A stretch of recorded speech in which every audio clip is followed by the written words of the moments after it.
Now the next inductee, and a guy I remember well, I can see him on that bald-faced horse many times, always had that handkerchief tied there to keep the flies away. It was a guy that was synonymous with rodeo in North Dakota for many years.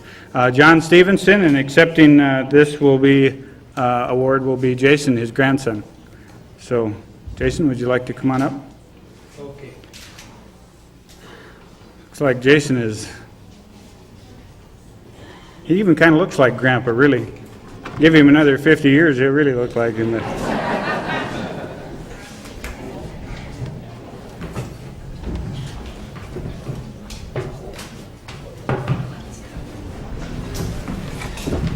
Thanks, Rod. I should say something. A couple weeks ago, I was at team roping, and Rod's boy was there, and it reminded me of him. He was late.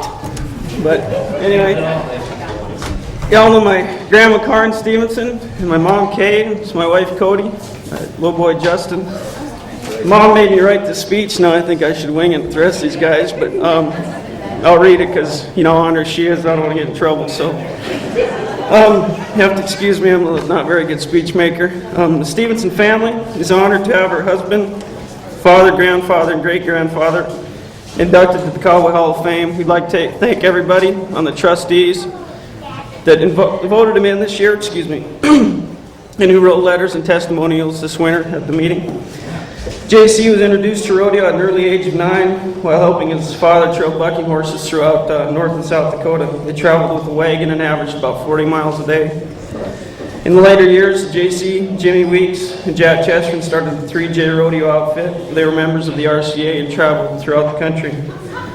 JC was truly a promoter of rodeo and its athletes. He helped many young people get their start by organizing youth rodeos, play days, or just running the bulls in for practice stock.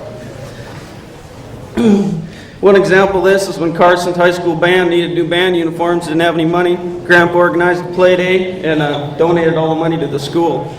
Everything went well that day until the bulls got out. They didn't find some of them for a week. And Mom said that band uniforms were so hot, you're kind of like sitting out here in the sun today. JC and Karen Stevenson enjoyed rodeo for many years. They were there in the beginning. They were among the charter members of the North Dakota Rodeo Association. They also put on the first state penitentiary rodeo in 1974 and continued on for many years with it. Current secretary and time many rodeos, and I'm sure a lot of you ate a meal at the camper. JC brought the first brand of bulls to North Dakota out of Florida. With these bulls, JC started an impressive breeding program that is still prevalent in today's PBR and PRCA. Among these bulls was Fearsome Funeral Wagon, Peacemaker, Snowball, Ink Spots, Yellow Jacket Jr., and bull riders who have since hung it up still tell about the old master number 7 Yellow Jacket. Snowball was raised at the ranch at home. He was the first bull in North Dakota to become Bucking Bull of the Year, an award he won twice.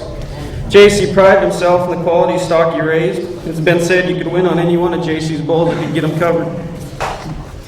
Some of JC's most memorable bucking horses were Big John, Dakota Chief, Strawberry Rome, Dark Lady, and Midnight.